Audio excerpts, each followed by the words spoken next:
مکہ کی تاریک گلیوں میں 40 تلواریں ایک گھر کے گرد چمک رہی تھیں۔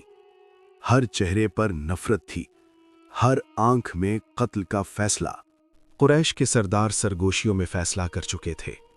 آج رات محمد صلی اللہ علیہ وسلم کی آواز ہمیشہ کے لیے خاموش ہونی تھی۔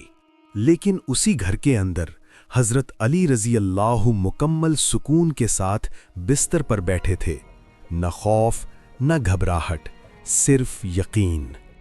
انہوں نے کمبل تان لیا، جیسے موت نہیں بلکہ امانت ان کا انتظار کر رہی ہو۔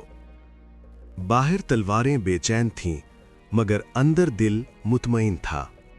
کمرے میں دشمنوں کی امانتیں رکھی تھیں، وہی دشمن جو اب ان کی جان کے پیاسے تھے۔